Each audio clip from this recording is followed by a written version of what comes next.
Thank you, Father, Reverend Father, Reverend Sisters. I'm happy to be here with you this evening. As you know, I'm a parishioner, and I worship most of the time at the 6:30 Mass. And as usual, Christ the King, when we finish with the Mass, people rush to enter their cars and go, so we rarely interact. But what I'm going to talk about today is not to take away anything that you've not heard about.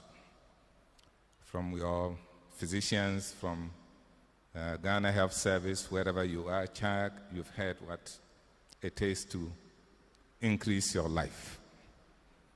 What we will talk about will be a few things that I want you to take note of that will increase our longevity.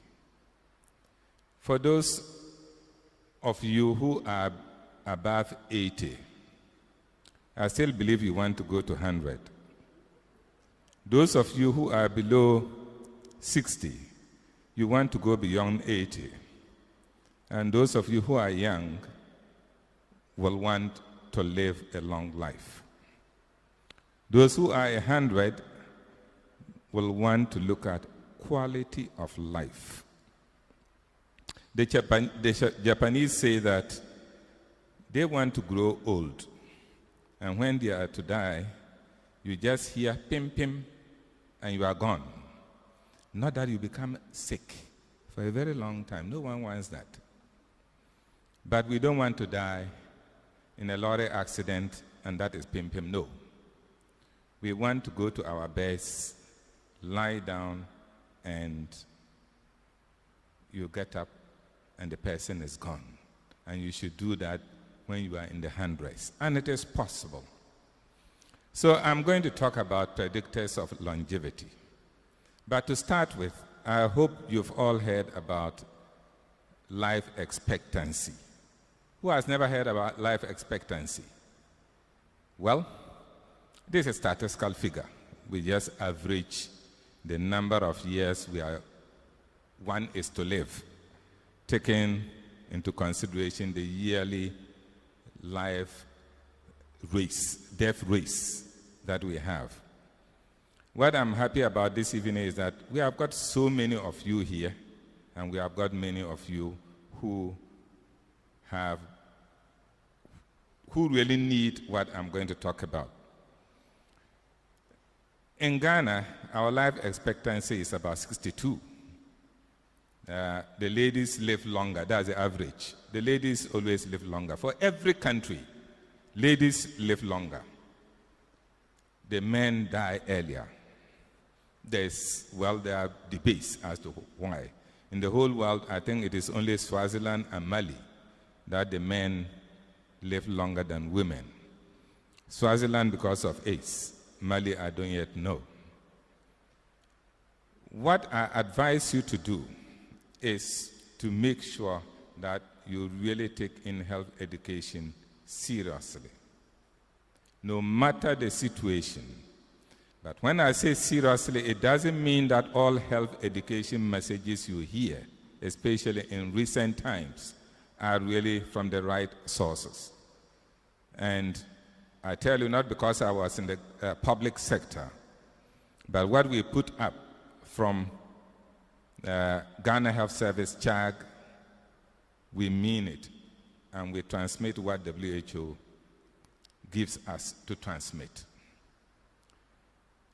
I have given this small talk in our aerial group in East Legon, and I believe that is why I was invited here. There are certain things I want you to take note of. And for anything at all, I want you to leave here knowing that what you have heard will increase your life expectancy to yourself and also educate someone else or show someone else the way. To start with,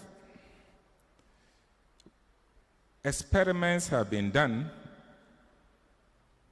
In some other countries, not in my country, we've not done it yet. I've been in the system for some time. But it is a laborious work to do. For instance, if you are to measure longevity, it is good you follow people for a very long time to know who are dying off. And for that reason, someone who wants to take it might not live to see the results. So you need a committed group to hand over. This has been done in other countries, and I always cite the Harvard study that looked at more than 700 people from around 20 till the time they gave the report, that was about 2 years ago. 60 of those people who they followed were living. The people who started it had died. Some of the residents who got on it died, but they came out with very useful results. And others have also taken place, and I've combined all to just look at a few areas. One, life purpose. For any person who will want to live longer, if you don't have anything to live for, you will not be able to live long, because you will take actions that will not make you live long. It has been said that when you give yourself an objective, you tend to work hard, and that might get you into trouble. But with these studies, it is rather the converse. For those people who have a life purpose, who have an objective to fulfill, they tend to live longer, no matter the age. So when you are 80, you will say that, after all, I'm old. Let me always sit in my house and drink my beer. If you drink beer or wine or whatever, you don't exercise because you are 80. If you want to get to 100, you won't get there. But if you have something in mind, you've got the young people to tutor. You have got your group, your area group. You have got people to interact with. You want to impart what you know. You are living a life purpose, and that will increase the length of time you'll be on earth. If you are 60, I'm a retired person, but I'm here talking to you. I could have been enjoying the small pension that I have.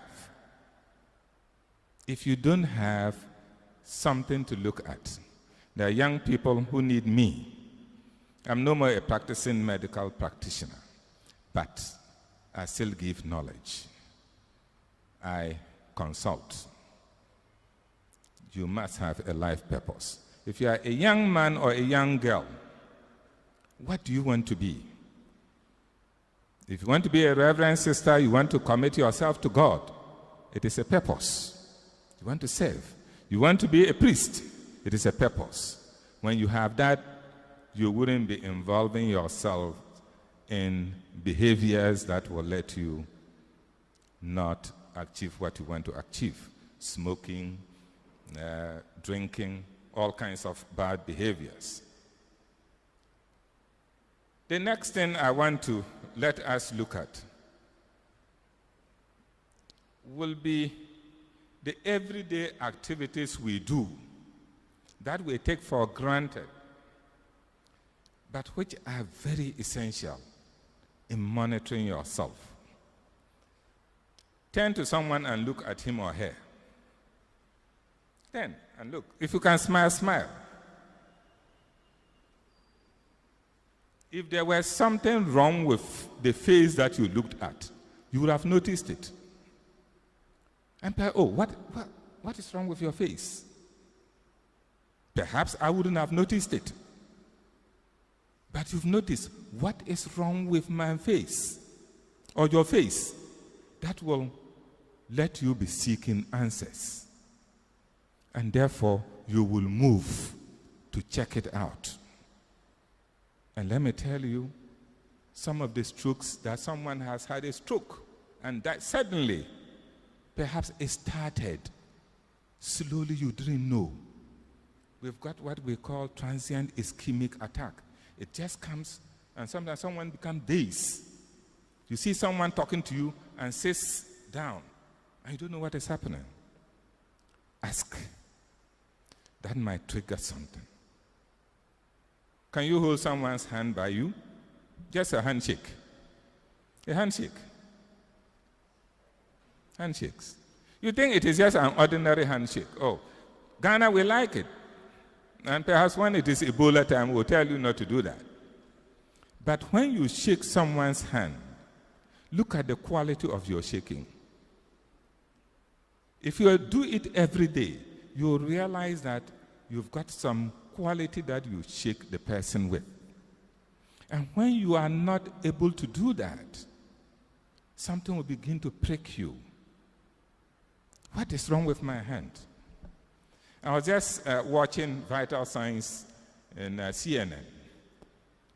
And this young lady, I'll say young because she was not yet 40, said, look, I realized that the way I used to swing my hand, I couldn't swing it that way well.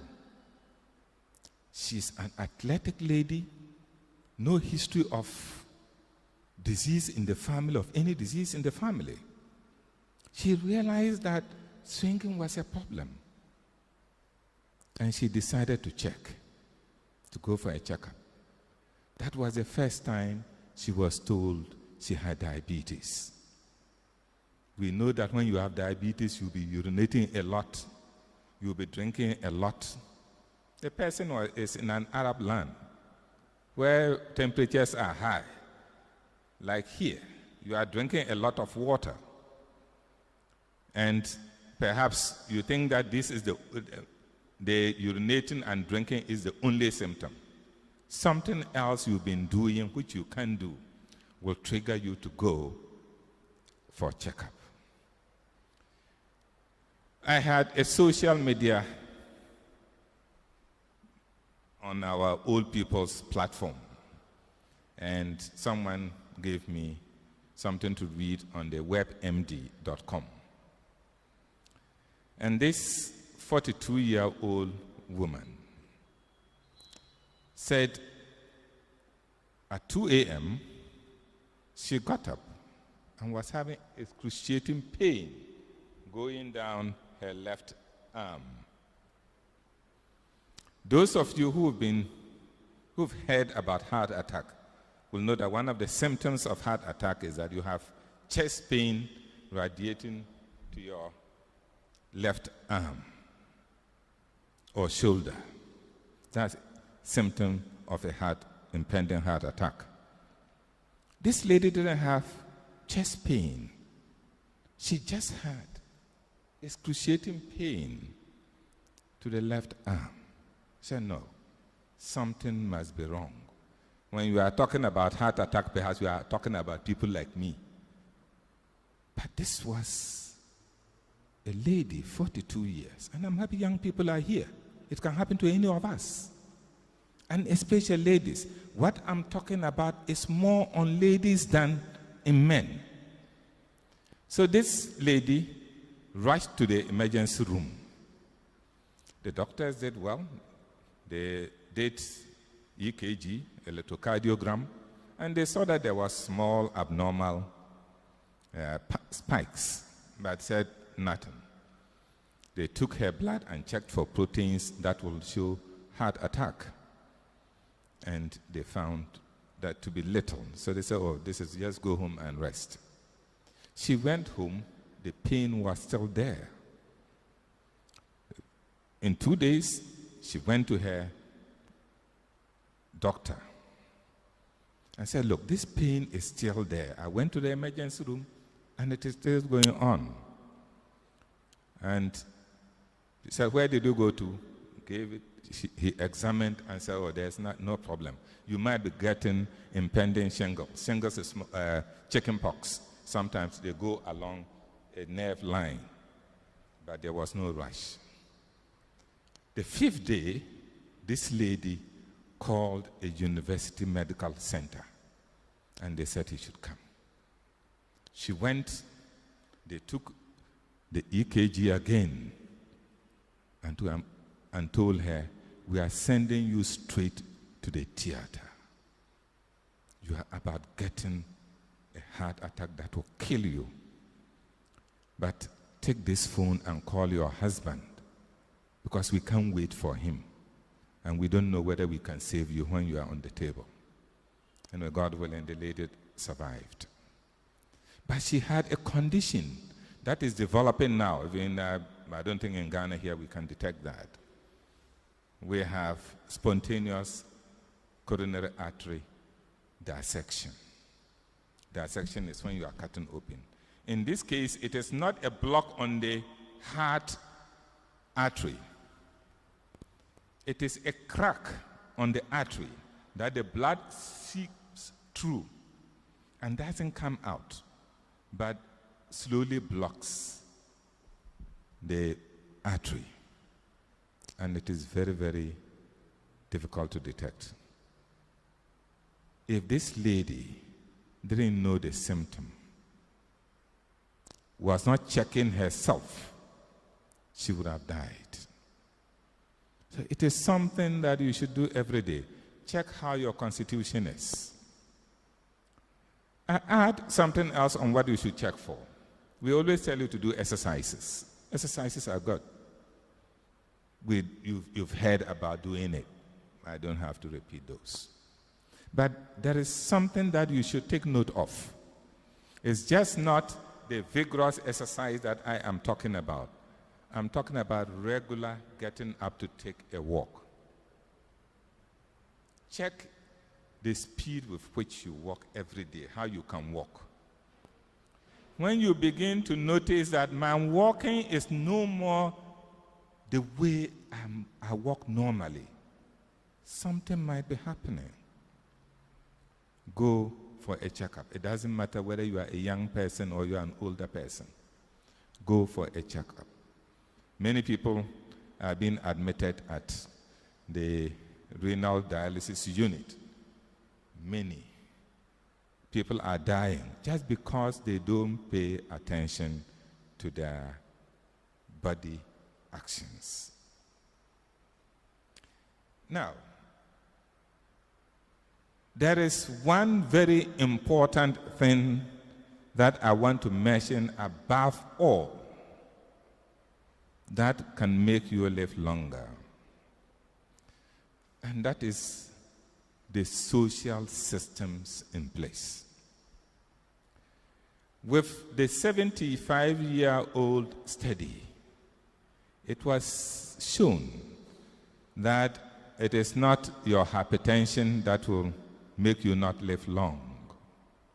It is not your overweight that will not make you live long. You can live long, but something else can make you go to the hundreds. And that is the social support systems that many people are tending to leave out in our lives. In the Western world, and I hope young people, you don't follow that. I hope that in time you don't send your father or your mother or your grandmother to a people's home. I'm fed up. Go to the people's home. Where someone knows that when I lie down now and there's a problem, I can get support. They tend to be happier. They tend to live long. And their memories tend not to fail. I hope you've all heard about Alzheimer's disease. How many of you have not heard it? That condition that when you are getting, after some time, you don't even remember your child. You don't remember. You get up. Just recently, a friend's wife called me and said, "Look, something is happening. My husband, this is the second time, went out, drove the car out, and could not return home. He didn't know where his house was. Easily gone. It happens. It can happen to you or me. As social systems fail, the ability for your neurotransmitter, the things that make you connect, your brain connect, tend to get blocked the more. It's a natural thing that happens, but it's piece up. So the social systems are what we should be looking at if you want people to live long. The good medicine has increased our lifespan. Vaccinations have made sure that children don't die, and therefore our lifespan goes up. Women used to suffer a lot because of pregnancy and pregnancy-related illnesses and death. We are controlling them now. So life can go longer, but it all depends on what the social support systems are. And that is where, Father, I want us to really not only look at the systems that you've put in place here, which is very good, the area group. I don't know how it is in other areas, but in East Legon, we tend to meet. Most of us are no more where we are from. As we grow old, our children move out. It is good such a system can support others. When there is a problem, you know that a sister or a brother is here to contact. We shouldn't fail to look at that. I'll add two more, just small points. I don't want people to think that when you are having muscles, it means that you want to become macho. But it is good you maintain your muscle strength by doing the small exercises that you can do. People who tend to have muscle strength, when I say muscle, get up and walk to make sure that you don't have flappy muscles. At the last minute when you are sick, that helps you when you are to rest and recover. So continue to exercise in order to stimulate your muscles to live and let you live long. Lastly, make sure that laboratories are here now. Make sure that you don't need to go to a doctor to say, I want to go to a laboratory to have a laboratory workout. Go and check your blood level. Perhaps you will discover something that is very necessary. Thank you very much. I think there are so many things I could go on, but I just want you to have it. Thank you, Father. Thank you very much, Doctor. Let us clap for him. It is now time for our questions and clarifications. If you have any, just raise your hand. The microphone will be brought to you, and you can ask Doctor your question.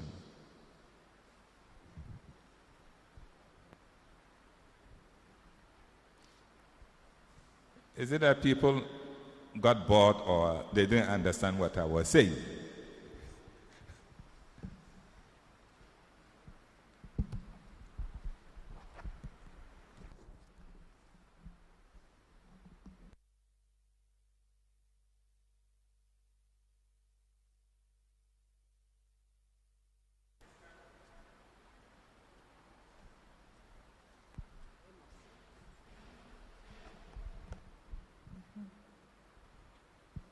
Thank you very much, Doctor, for the presentation. I noticed that because you think we've been hearing of this a lot, you did not veer into the area of our habits of eating. I don't know if it's... Thank you very much. I should have looked at my nose. You are what you eat. I've put it there. You are what you eat. But go on. Okay. I noticed that maybe recently I've been thinking a lot around ourselves, what education has done to us. I noticed that if you are walking along the street and you are drinking yogurt or a canned Coke, it's so nice. People don't have any problem with it. But hold a cup of porridge, let's say cocoa, with kose, and walk along the streets and do the same, and it's like, what is it? There's no courtesy in you, or you are chewing your plantain or something. And these things tend to affect our sense of, I don't know the word to use, but like who we are. We feel very good when we are drinking the canned Coke along the streets, but we feel rather bad when we are eating the plantain with the fried granules and all that. And I think that it is the way we have been taught.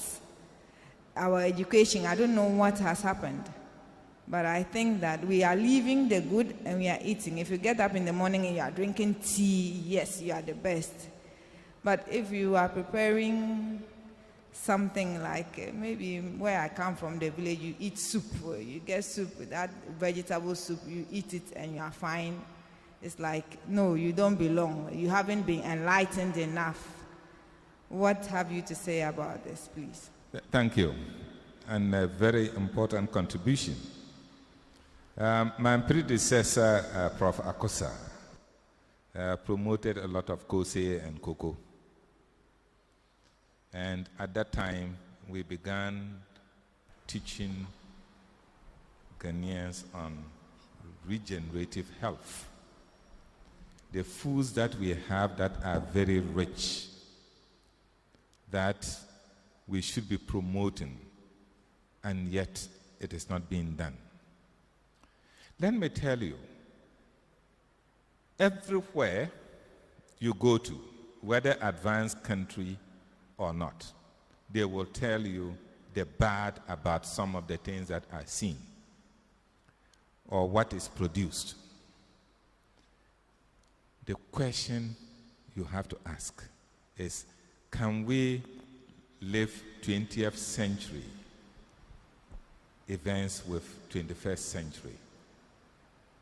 We have to see how we can let our food be in a form that you who stays in East Legon can quickly make the food, eat, and then take 2 hours to get to the ministry. What advanced or other people have done is to make sure that we can easily make what we have. You can't pound fufu. Eat fufu. But if you want to use 2 hours to make it and eat and go, it becomes a problem. That is why we are now saying, let industry. We know that junk food is bad. Can we look at how we can make systems now easier? The young people are doing very good things. In actual fact, I was just watching Pope Francis' Palm Sunday Mass. And you know, it was also the launch of the youth this time. When the youth went to present and to greet him, up there, after they had finished, they went around him and were doing selfies. And Pope Francis says, young people, you have to allow them to take selfies. What you have said is very, very important. We've got nutritious food, and we should go by it. But we have to look at how we can make it presentable so that someone can use 5 minutes so that we can go. And that is why we are saying that our industries are failing us. Cocoa can be made easily. In actual fact, one of the things Cocoa King has done, which if we can get that, where you can go, stand, go to the office, sit down and eat, it will be good. So we'll continue, I'm telling Ghana Health Service, to repackage our messages And I'm telling universities, we are now having technical universities. Let us put the science that we know to improve upon food production systems in this country. If we are talking about factories, what factory are we making? How is it going to inure to the benefit of the individuals? And that is what you have said. Indeed, we like fritol and all those other vegetable oils that are produced en masse. And yet when you look at coconut oil, one of the best oils, our locally produced oils are good, but because of marketing, we are destroyed. And we would like to eat the biscuit. Why can't we make a cake with our products? You know, when we go to our area group meeting, it is not compulsory. But if anything you can afford, it is not. If you don't have, we don't mind. But when I'm eating the banana cake, very nice. So I agree with you, lady. But let us transport what was done in the olden days to the new system to let our young people go with it, or else we'll continue to fail. Doc, so I would like to ask, what's the best way to maintain a normal blood level? So for me, in my quest to not gain weight. Where? Oh, okay. In my quest to not gain weight, I eat twice a day or once a day. And one time I checked my blood level and realized that it was really low. So they recommended that I eat 3 times a day. The nature of my work would not permit me to do exercise in any form because I have to sit almost all the 8 hours that I have to work. But then I've been asked to eat 3 times a day, and I easily gain weight. So I want to ask, what's the best way to go around something of that sort? You want to maintain the weight you're having, then again, you want your blood level to be normal as well. You see, normal blood level is standard. When you check and we tell you that, for instance, we use the HB as a marker, and we say about 14 point what or 13 point what, it is a range. It is good. Now, as to how you can maintain it is getting a balanced diet to take in. A balanced diet. Perhaps what you are taking in is not balanced. I tell you, it still saddens me. We lost a very talented designer last year. It's a person I went to if I had something to sew. And I loved him so much. I was away when my wife called me that he was admitted. By the time I came back, he was dead. He goes to work. The number of people who go to him, huge. So he stands, and it is pie and cook. Pie and cook. Pie and cook. That killed him. It was not a balanced diet.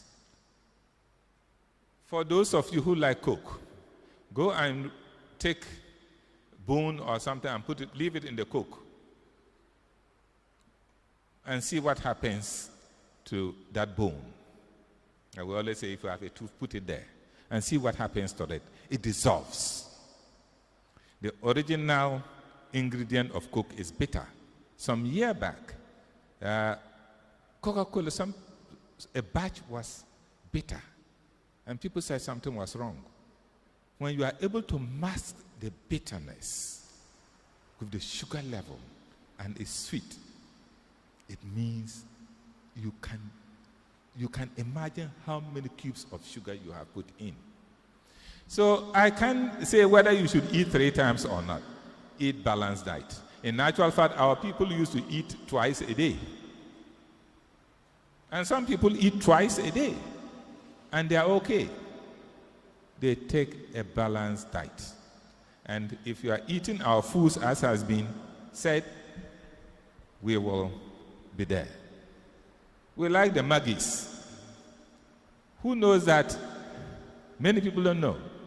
The dawa dawa, that smells. And I again say, it is packaging. That is a problem. Something that is very unique and has got a lot of nutrients. In fact, what makes people in villages in the north, pregnant women to survive and not get anemia is a dawa dawa. I saw the packaging from Guinea in 1989 in California. They started as far back as that time, making good package, and you take it. I tell you, you wouldn't be. So our foods are good. Let us do good packaging. So my lady, do one thing. Look at the food that you eat. And that will. And continue to consult your doctor to advise you more. Okay, Doc. Talking about our fitness, we talk about a normal day, taking a walk, a normal way of trying to be fit. But what can we say about those that get tired quickly? Maybe if you want to do something a bit more than what you used to do. Can you advise on that? What I talk about is your normal routine, not to overdo. When you are overdoing, you get tired, is different. You used to climb stairs. You know, climbing if you are in a study building or you are in the office. Usually when I go to offices where lifts are there, I don't take the lift. Ghana, electricity, this and it's not good. So I don't like being in a place that is closed for a long time. I don't like it. So I don't take the stairs. And 2, I use that to exercise. Look, your normal walking, you see that today I can walk to Father's house. But I walk and I have to sit down or stand small. That is where it pricks you. Is something wrong today? That is what I'm talking about. But if you want to go beyond what you are doing, definitely you'll be tired. And that is not what it is. Okay? Have I answered you? Okay. I thought I saw a hand here. Yes. Yeah. One thing that's trending these days is the use of food supplements. So I want to know your advice on that. Whatever food supplement that you are taking, make sure that it is approved by the Food and Drug Authority. My advice, my first lesson is that use your local foods. But of course, new technologies have come and improvements have taken place. If your doctor is not advising you, if your healthcare professional is not advising you, don't go in for that. Even if you are to go in, make sure it is registered with Food and Drugs Authority. If it's not registered, don't go in.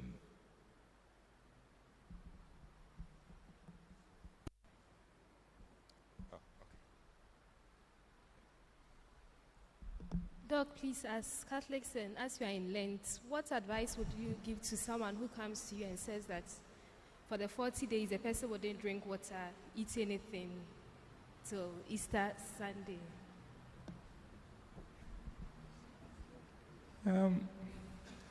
Father, is it for me or for you? I think the church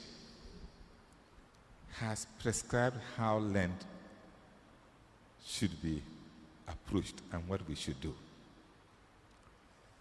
I don't think Father will let me fast that long and above certain ages. You don't. But again, watch out.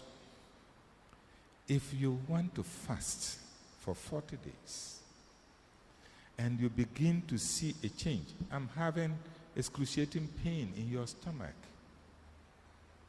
Perhaps in the twice even you are having excruciating pain, something is happening. Check on it. It doesn't mean that the fasting will be the thing causing, but it could also be that you are getting a stomach or what we call peptic ulcer. So check yourself very well and always pray to God. God will help you. Thank you. Yes, Doctor, I'm here. My main concern is our behavior, as you said, that we are what we eat, especially the young ones. In recent times, it concerns me when I go out, I see young ones drinking alcohol, pure alcohol, unmeasured, to say. And I believe that this is going to affect us very soon. It affects some of our children, our brothers, and probably our sisters. Being at the helm of affairs at one point in time, is there a way forward that we can curtail some of these things so that we can save our brothers and sisters and the younger ones who are into that behavior? Thank you. Thank you. There is another thing I should have mentioned, but I thought that perhaps I could just cut some off. We are looking at education and intelligence as one of the predictors of longevity. When you are well educated, not necessarily going to school to the university level, when on subjects of matter, you know what things are.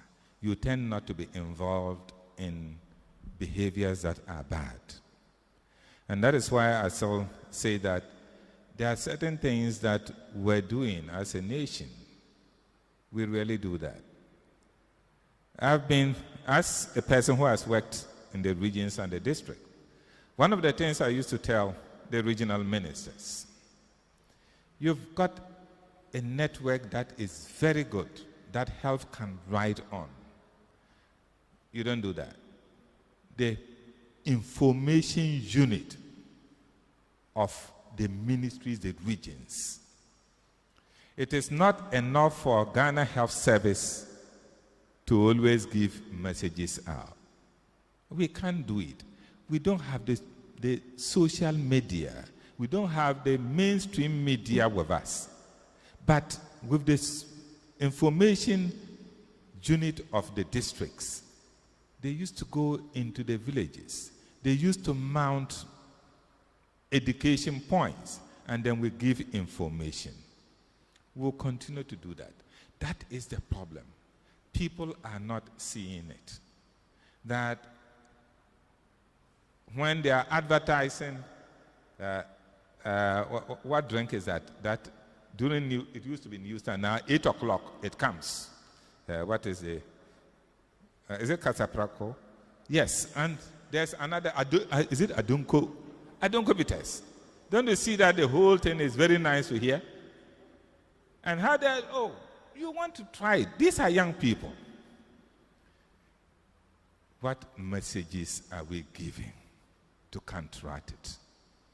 And that is one of the challenges we face as a public organization, Ghana Health Service, to give the information out. And that is one of the reasons why we are having a lot of kidney diseases. I tell you where they get the ingredients. And I'm still not happy with Food and Drugs Authority. Even though they have shifted it from primetime news, it is still too near. I believe that if you want to listen to it, it should be after 8 p.m., after 10 p.m. But the moment it is 8 o'clock, don't go bitters. And you go, young people like those things. They are not even taking 2 bottles of beer. If they are to take a bottle of beer, something else will be inside. We need more education in it. And again, Father, the pulpit is still a strong voice for people to understand. And I'm happy that I'm here to talk to. And I believe when you go, it's not only to improve you, but talk to someone else. And we can go and get more people to join us. I just want to respond to his question, to add a bit. When you realize that, your pace is becoming so slow, you easily get exhausted when you do regular things, should be thinking that your blood level is low. So, like Doc say, please check and go to the lab, check your HB. Then the second thing could also be your heart. It's either your heart is failing. So, seeing a physician or a medical doctor will also, be able to detect what the problem is. But at least you check your HB. And as much as possible, within a year, at least you check your HB and also your sugar level. Thank you.